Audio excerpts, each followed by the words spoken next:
hoy en Pensar Podcast. ¿Y hay ética en el periodismo todavía? Sí. ¿Cómo ves ese tema? Sí la hay. Al menos en mi trabajo es saber decir las cosas que son La verdad. Hablar de la verdad. Se oye feo decirlo, pero maquillar la verdad.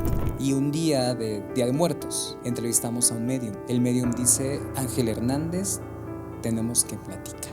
A mí me hicieron brujería. Pero ¿cuál es esa experiencia que ha sido un parteaguas en tu vida? ¿La recuerdas? Yo creo que podría ser la de José Armando. ¿Y te hizo pensar de alguna manera diferente? Llegó en un momento que yo quería tirar la toalla.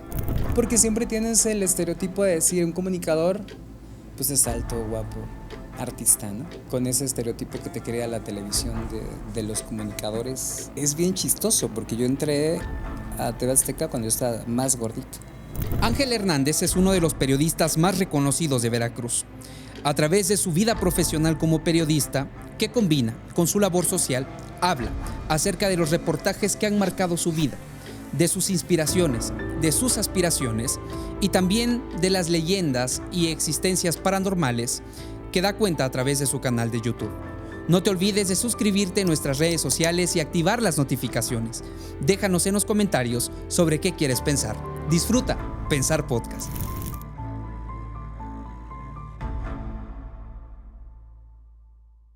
Ángel Hernández, eres un periodista muy destacado en este país, en este estado específicamente también, eres muy reconocido. Muchísimas gracias por estar aquí en Pensar Podcast. No, muchísimas gracias por la invitación, es un gusto la verdad estar aquí con ustedes a la orden. Gracias, Ángel. Fíjate que Pensar Podcast es justamente un espacio que busca generar pensamientos positivos y saludables a la audiencia a la que nosotros queremos hacer llegar todos estos pensamientos. Y hacemos una pregunta esa que en todos los episodios con todos los invitados, que es: ¿cuál ha sido el pensamiento que ha rondado tu cabeza los últimos 3 meses de vida? Ángel, ¿qué te preocupa? ¿Qué no te deja dormir? ¿Qué proyecto es aquel que está en tu cabeza desde hace 3 meses? ¿Qué has pensado? Seguir luchando por mis sueños, más que nada es seguir echándole ganas para seguir cumpliéndolos. ¿Cuáles son esos sueños, Ángel? Híjole, cuéntanos. Creo que son muchos. Yo siempre he dicho que me considero una persona soñadora, una persona que siempre ve como que a largo, miras hacia adelante, ¿no? A veces dicen que peco de iluso al soñar o al pensar o al querer ver cosas más allá o ver, por ejemplo, metas muy fuertes. Hace mucho tiempo yo en algún momento pensé querer trabajar en televisión y se logró. Entonces, son muchos. ¿Qué te puedo decir? O sea, te puedo decir, no sé, trabajar en la Ciudad de México, trabajar en una empresa pues más grande, ¿no? Nacional. Sin embargo, lo hago desde Veracruz. Entonces, creo que conforme se van dando las cosas, no me gusta tampoco como que idealizar tanto. Es como bien contrastante, porque no es como que me gusta idealizar tanto, pero me encanta soñar. Entonces, creo que mis sueños son un poco, pues como que sobre la tierra, ¿no? Piso parejo. Claro. Paso a paso.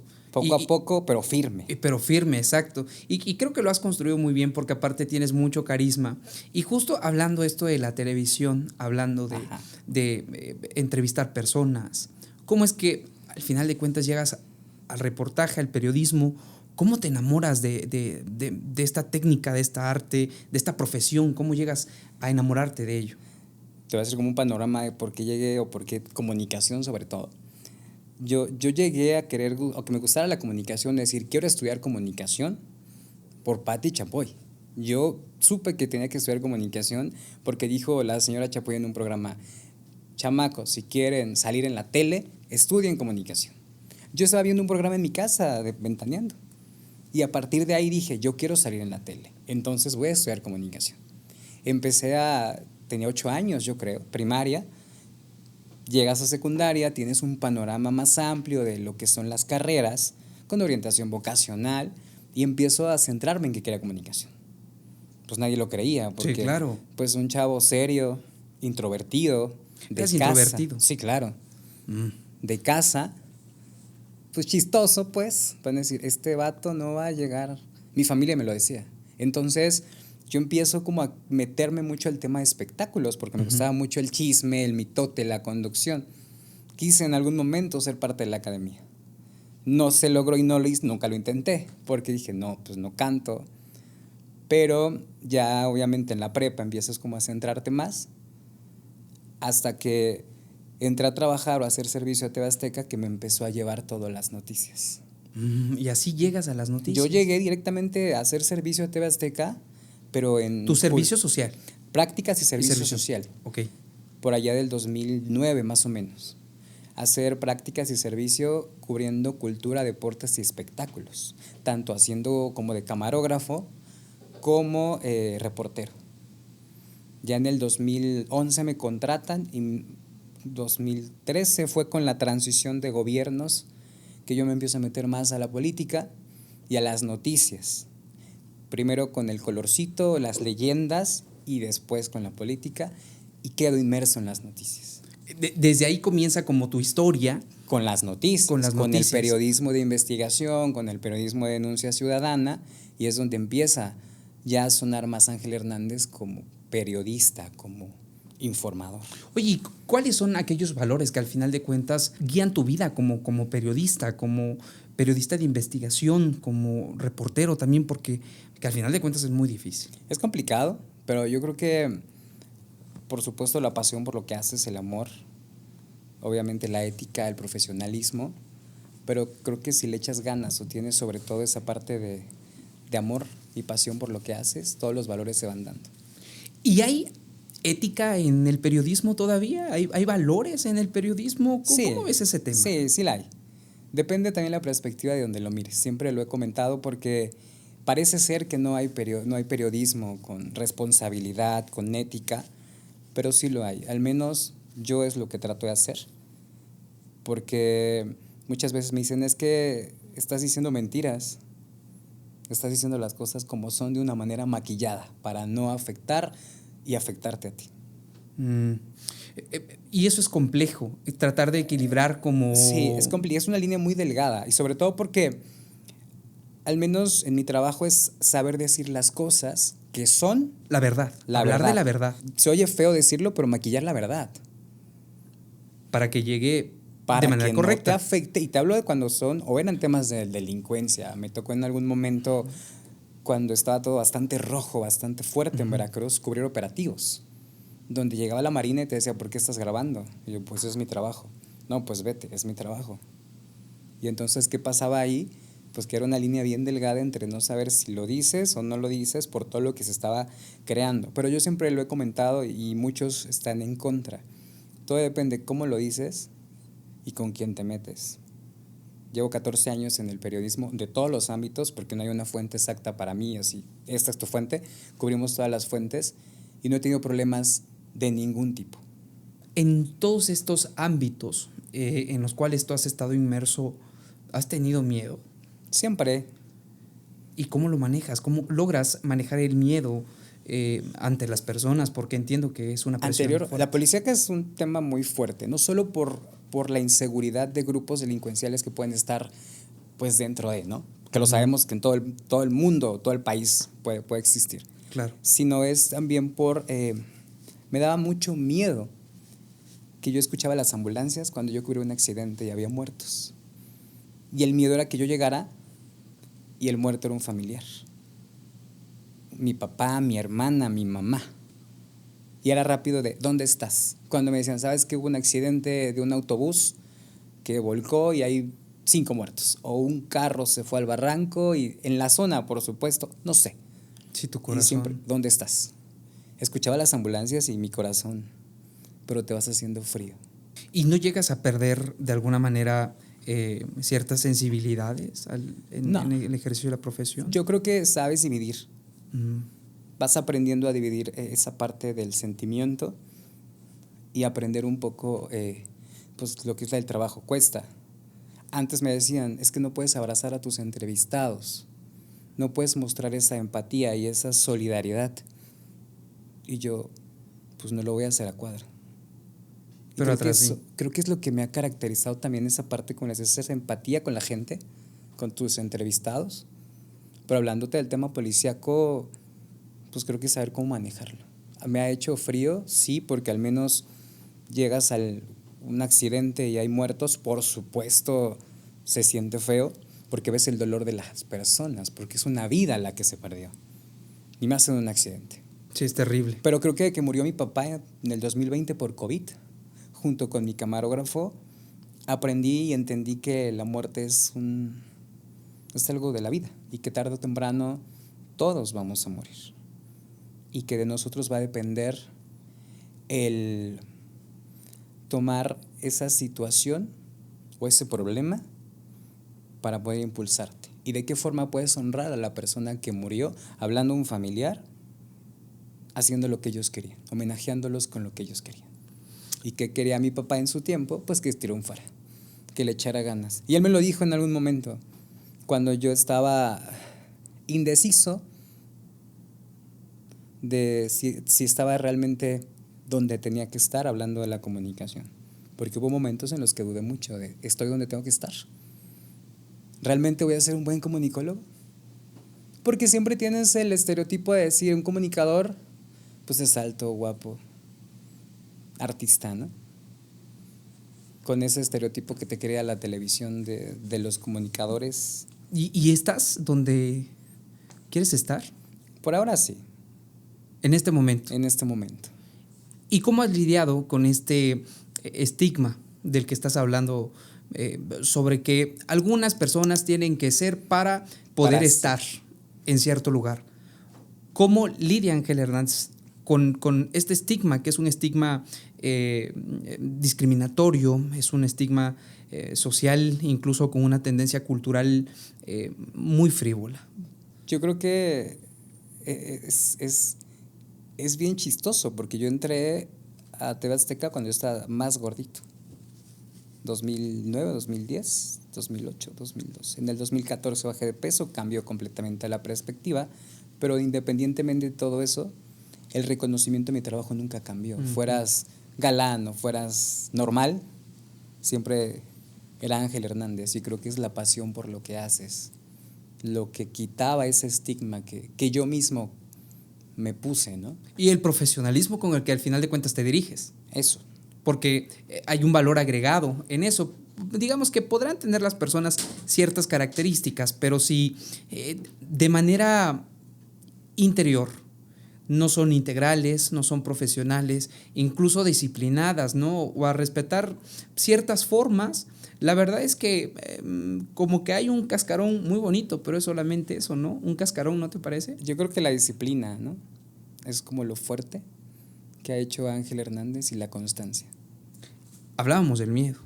Y también es una persona que conoce muchas leyendas, que nos envuelve con esa voz bastante curiosa. Claro, sabes que mi voz fue algo bien chistoso para mí. Uh-huh. Nunca, o no me gustó, no es nunca, no me gustaba mi voz. Porque igual y crecí con ese estigma de que los comunicólogos tienen que tener una voz fuerte, imponente.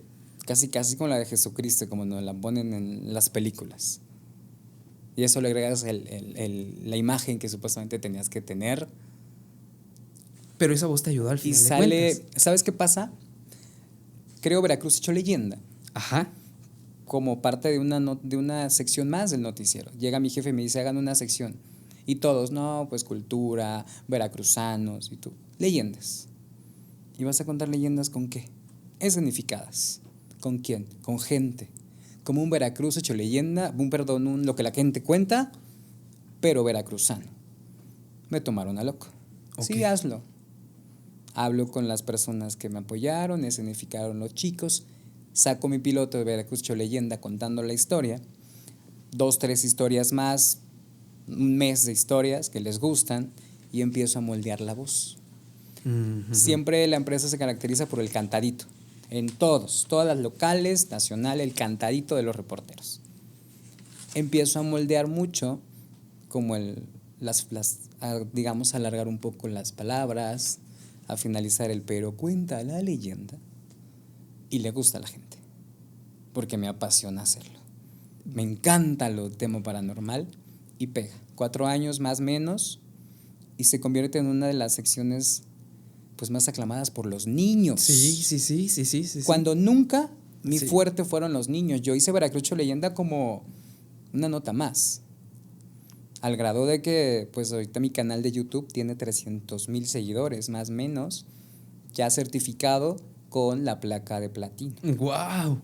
¿Y cómo logras al final adentrarte a este tema paranormal de alguna manera? ¿Viene de tus pensamientos? ¿En qué crees? ¿Crees en eso? Siempre he creído en el bien y el mal, Uh-huh.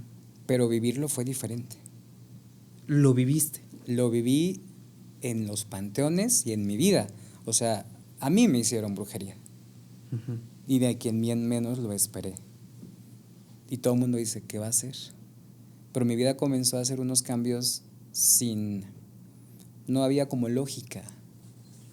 Yo me volví inseguro, mal, o sea, mal. Tomaba y se me subía súper rápido. Solo andaste allá cuando era joven, así que 10 años más o menos. Hace poco. Hace poco. Ok. Cambia mucho. Era otro Ángel Hernández, que hasta mis amigos cercanos desconocían. Por azares del destino llego a radio y un día de Muertos entrevistamos a un medium. El medium dice, Ángel Hernández, tenemos que platicar. Nos vemos en otro programa y llega y me dice, tú tienes esto. Pero para eso, una nota que me pidieron en mi trabajo sobre el bien y el mal de la brujería, entrevisto a una señora que practicaba este tema como por hobby y me dice, a ti te tienen velado con velas negras, una mujer. Y yo, ok. Saliendo de ello me puse mal, porque como que todo me lo revolvió, pero me quedé en eso. Después me topo con este chico, con el medio, me hice lo mismo con las cartas y el péndulo. Y coincidió mucho, porque lo que me habían dicho de unas limpias previas que decidí abandonar porque ya era... Dice, no quise creer al momento, vine a corroborarlo ya con ahora mi amigo. Después de todo eso, pues comienzo a vivir ya pues los recorridos en panteones, apariciones, ruidos, casos, incluso de exorcismo mínimos, pero pues no deja de haber entes paranormales. ¿Y cómo ha sido? Cuéntanos una experiencia en alguno de los panteones, algo que te haya sucedido, que recuerdes. En el 5 de febrero estuvimos en un recorrido y iban varios, incluso locutores de la estación, y estábamos en la parte del fondo, ya del lado izquierdo del panteón, y escuchamos que abrieron la reja y un grito ensordecedor. Yo era el que estaba al frente del panteón, por lo mismo de los permisos, bajamos corriendo, la reja estaba intacta, porque es una reja pesada, es un portón grande, y empezamos a escuchar varios ruidos. Ese día yo estaba muy inquieto. No soy mucho como de observar, las pocas veces que lo he hecho, he visto sombras, pero yo siempre digo, puede ser sombras de la luz que se generan con el viento, con las plantas. Sí, un tanto cuanto incrédulo. Pero lo que siento es de cuando la vibra de una persona o hay algo que no es normal, empiezo a sentir mucho en el estómago, me duele la cabeza y me empiezan a llorar los ojos. Las energías, soy muy fácil, como muy receptivo. A este tipo de situaciones, de sensaciones. Sucesos, pero no me da miedo porque soy aventado. Te enfrentas a eso. Sí. Y bueno, tienes varios reportajes acerca de esto, específicamente de apariciones, de sensaciones, de fantasmas, de un tema paranormal. ¿Cómo logras tú transmitir estas vivencias a la gente y que al final de cuentas, digamos, de alguna manera a ti no logre interiorizar en ti estas cuestiones paranormales de las cuales tú investigas?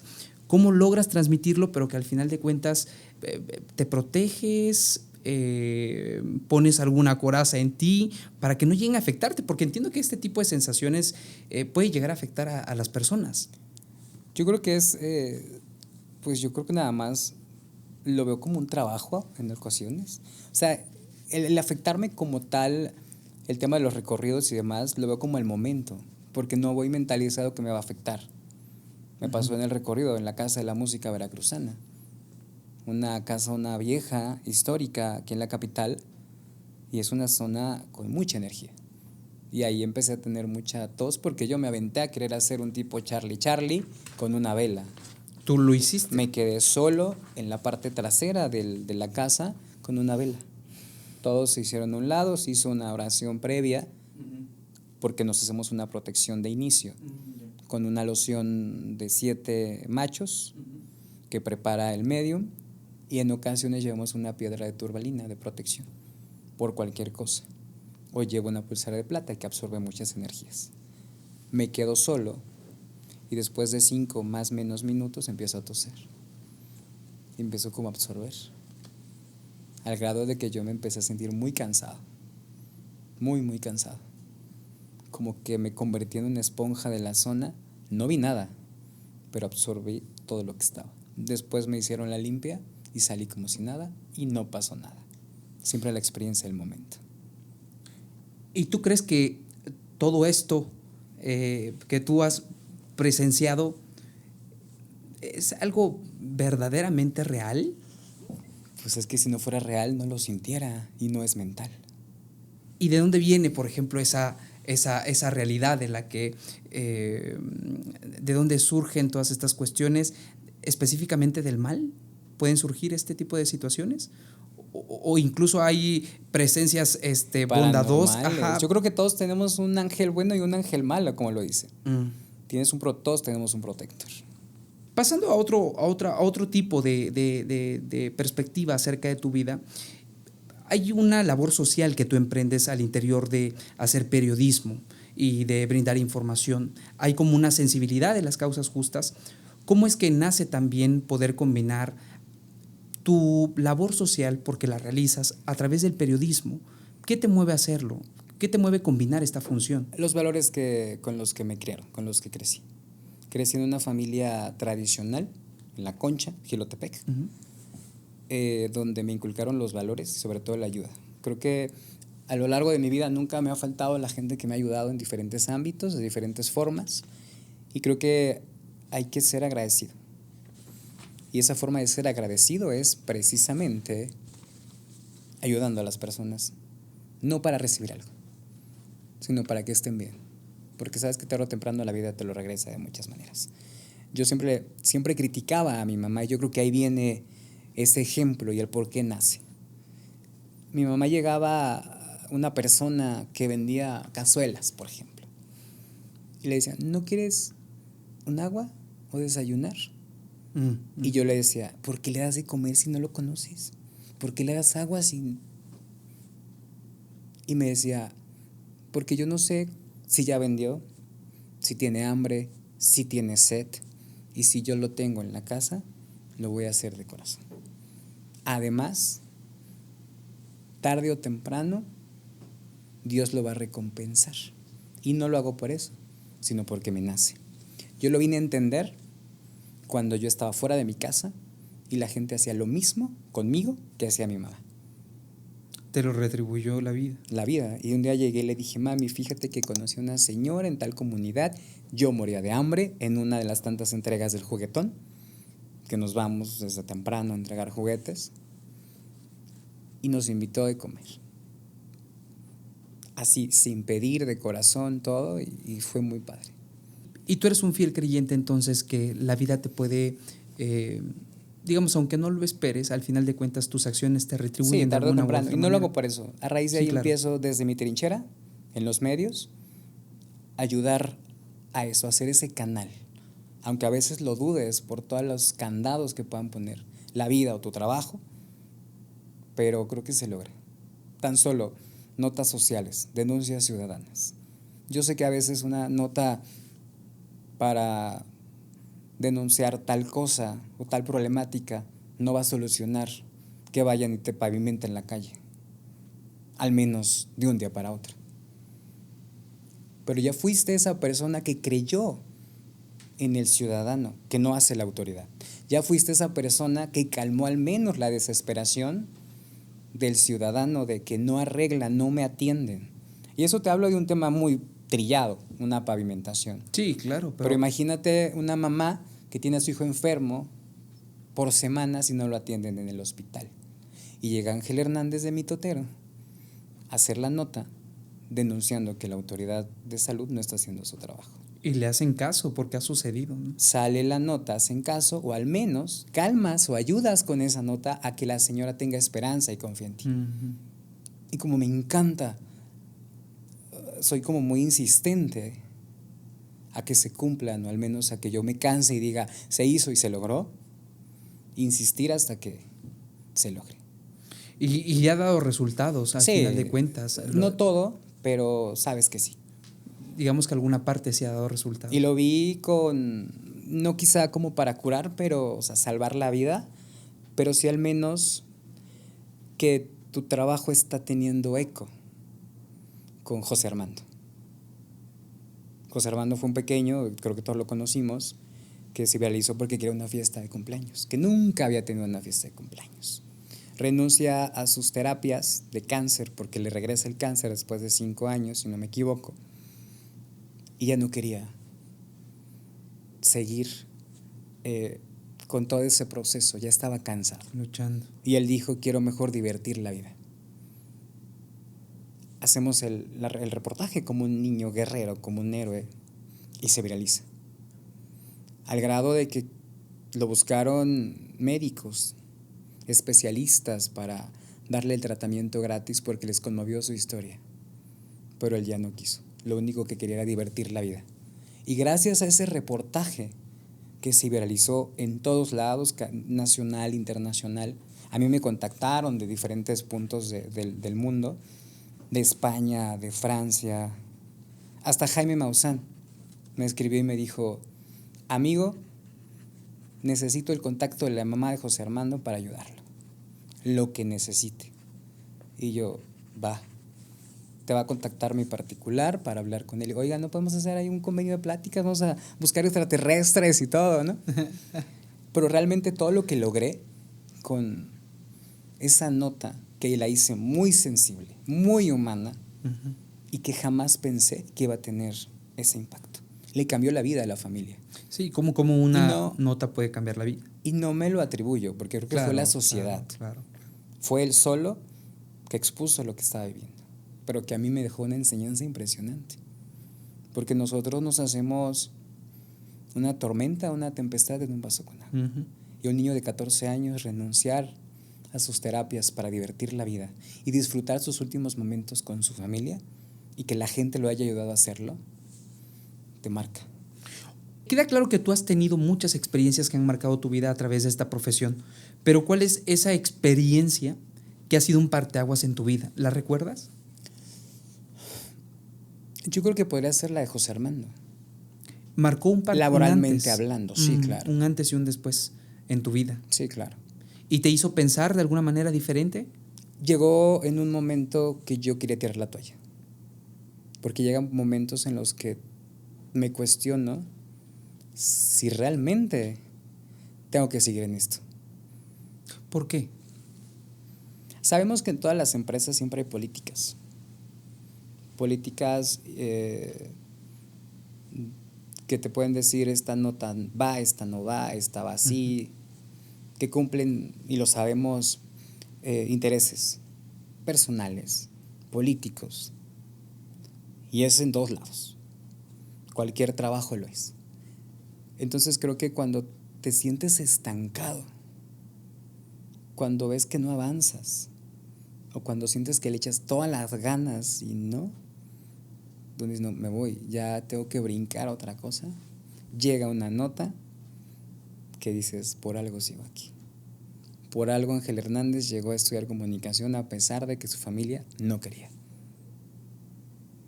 Ellos decían que yo no tenía por qué estudiar comunicación porque no teníamos el dinero, la familia, los contactos, las palancas para que un niño de pueblo, al que dejó su mamá, que creció con sus abuelos en un ambiente humilde y sencillo, iba a lograr lo que ha logrado: llegar a cadena nacional. O sea, sentarse con Benjamín Salinas en un desayuno, entrar a las instalaciones de TV Azteca como si fuera tu casa. La primera vez que yo fui lloré. Aparte soy bien chillón. ¿Te conmovió el logro? La primera vez que entré fui por servicio con mis amigas, visita de estudiantes. Y se los dije, la próxima vez que yo venga a TV Azteca vengo como trabajador. Me tomaron a loco. ¿Y sabes qué pasó? Que la segunda vez que yo visité la empresa, fui al desayuno con Benjamín Salinas. Sí, vaya, como la vida te llevó a cumplir mi sueño. A cumplir tu Yo sueño. lo decía, quiero trabajar en TV Azteca. Y me tomaban a loco. ¿Por qué? Porque pues me veían serio, callado. Uh-huh. Y es empezar a tocar puertas. A que tu trabajo te va abriendo puertas. ¿Y hoy piensas en tirar la toalla? Creo que no, ¿verdad? ¿Quién sabe? La vida es bien incierta. Me encanta mi trabajo, me encanta lo que hago. Amo hacer televisión, amo hacer periodismo. Me encantan los medios. Pero siempre he dicho que la vida es un ciclo. Y si tienes otra oportunidad donde yo puedo seguir apoyando a las personas en otra trinchera y me beneficia a mí, y si puedo mezclar todo, mejor. Yo creo que vienen cosas muy buenas para ti. Ángel, si tu voz, digamos, de alguna manera se apagara mañana, ¿cuál sería esa última historia que querrías que fuera contada? Ay, qué complicado, qué difícil pregunta. Si mi voz... Yo creo que se dieran cuenta que los sueños sí se cumplen. Y creo que soy un digno ejemplo de eso. Hace unas semanas, 2 meses más o menos, comencé una gira por las telesecundarias de mi pueblo. Y todo empezó porque el Día del Periodista, el 4 de enero. Perdón, ¿de dónde eres, Ángel? De Jilotepec. ¿De Jilotepec? De La Concha. Bien. Donde estuvo el ingenio azucarero más reconocido del país. Con mucha honra. Ya es meramente fierros retorcidos, pero en su momento.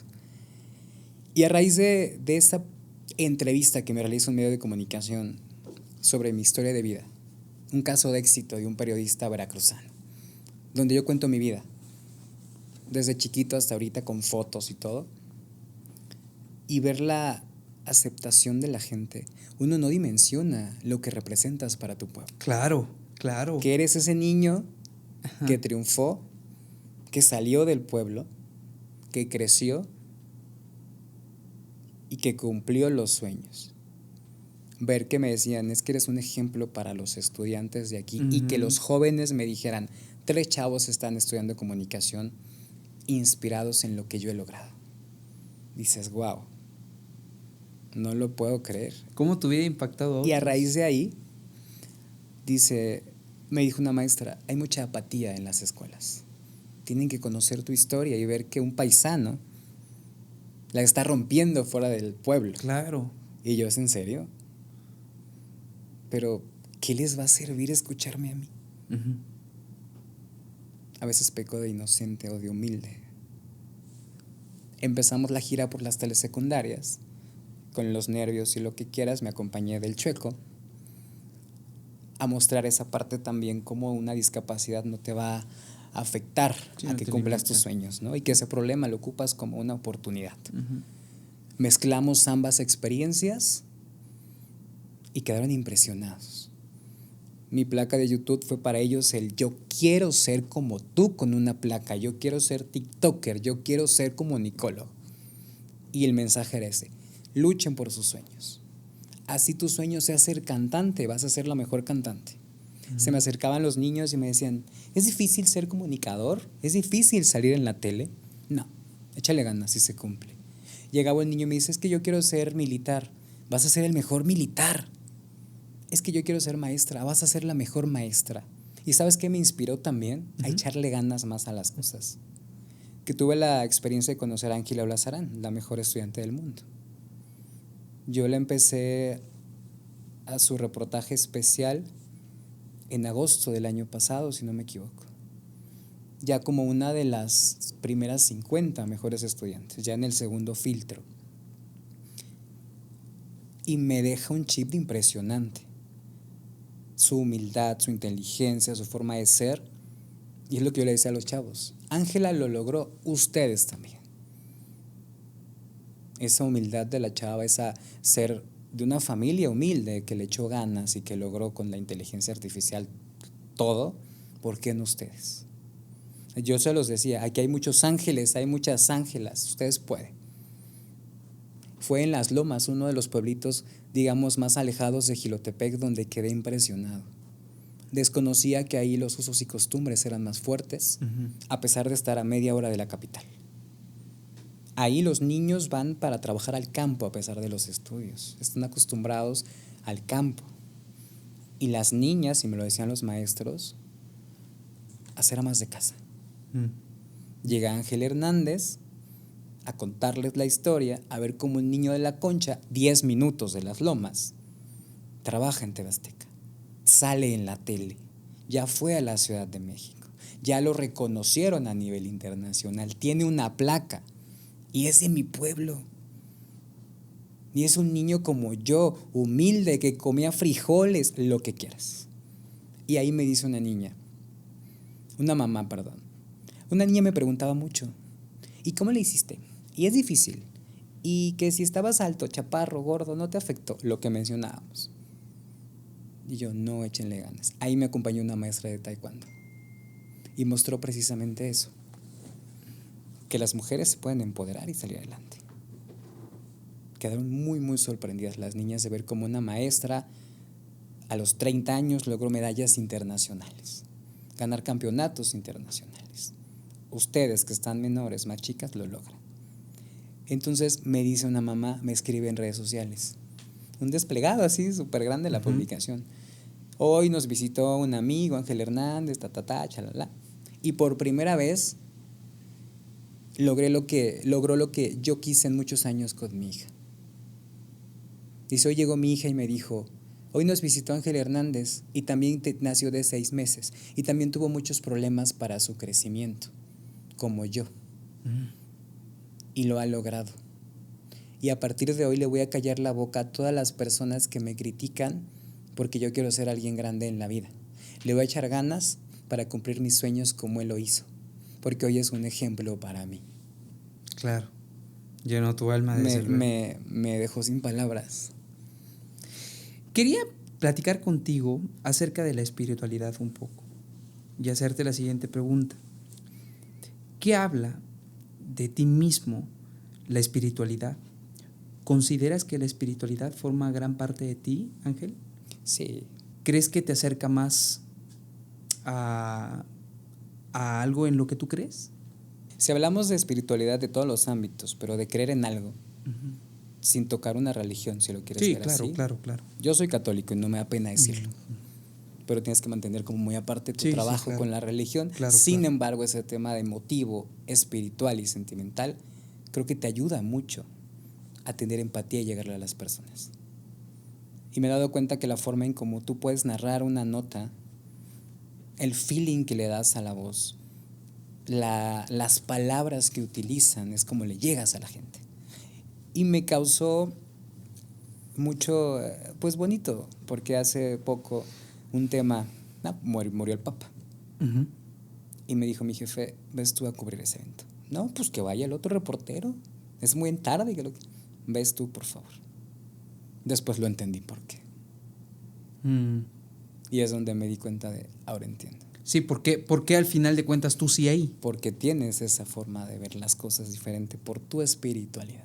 Y lo compartes.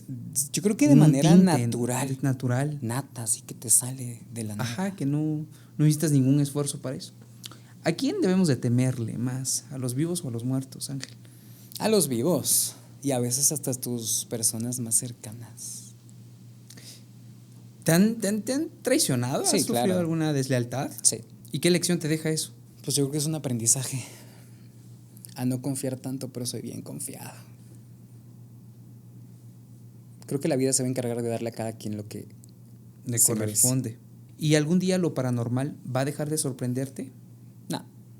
Nunca. Siempre surge algo nuevo. Siempre hay un nuevo. Creo que el día que algo me deje de sorprender, Ángel Hernández deja de existir. ¿Y qué mensaje le dejarías a ese niño, a ti de niño? ¿Qué mensaje te dejarías? Porque sí, me da la impresión que a veces hay ciertos atisbos mentales que nosotros propiamente, como lo has dicho tú, nos vamos forjando. Y no dudo que de alguna manera, de cierta forma, el niño que fuiste vivió con ciertos atisbos que hoy claramente se han borrado. Pero si tuvieras la oportunidad de hablarte a ti mismo siendo niño, ¿qué mensaje te dejarías a ti? A ti, siendo ese niño. Échale ganas, sigue soñando, lo vas a lograr.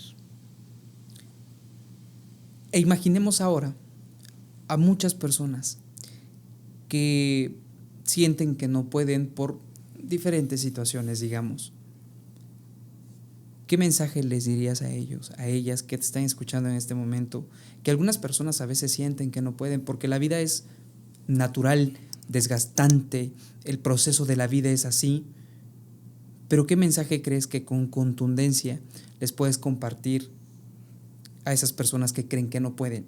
Yo les diré una frase que marcó mi vida y que me la tatué por eso. ¿Te la tatuaste? Sí. Ah, bien. Todo ¿Y qué pasa, dice? todo cambia y vuelve a empezar. Confía. La vida es un ciclo. Todo pasa por algo. Es muy trillada. Todo pasa por algo. Y vuelve Todo a va a empezar. cambiar y vuelve a empezar. Y fue a raíz de la muerte de mi papá. Por COVID. Él muere en el 2020. Yo no me pude despedir de él. ¿Por qué tenía que hacer? ¿Doblarme frente a mi mamá? ¿O ser fuerte? Porque como era su hijo, su niño, su bebé, si ella me veía débil, se iba a quebrar. Una mujer diabética, hipertensa, que vivió toda su vida con su marido, su compañía, porque sus hijos trabajábamos. Yo los visitaba cada 8 días o en 3 semanas si hay una festividad, lo que quieras. Pues era su compañero de vida. Tuve que ser fuerte. Entonces, entendí, gracias a un libro también que me recomendaron, de Alex Toledo, Antes de dejarte ir, que muestra ese proceso de la muerte de una perspectiva de que la forma, como te lo mencionaba, de honrar a los que ya se fueron y de saber sobrellevar una pérdida es, en este caso, de una muerte honrando a la persona, haciendo lo que ellos querían que fueras. Y mi papá me lo dijo: vas a ser un chingón, vas a ser grande. Y sé que desde donde esté, está orgulloso de mí. Y entonces aprendí eso, que la vida es un ciclo. Y que tarde o temprano, y lo dice el libro, después de tanto vamos a ver la vida en tonos pastel, tras la oscuridad. Le tengo miedo a la muerte, como todo, pero sé que tiene que pasar. Y que cuando pase va a ser el momento exacto, donde tenía que haber sucedido. Nada, no antes ni después, porque sé que los tiempos de Dios son perfectos. Qué bonito pensamiento. Y les diría esa frase, de que todo pasa, todo cambia y vuelve a empezar. Todo pasa, todo cambia y vuelve a empezar. Confía. Confía. Ángel, muchas gracias por estar aquí. Gracias a ti. Empezar podcast. Gracias. Gracias. De verdad.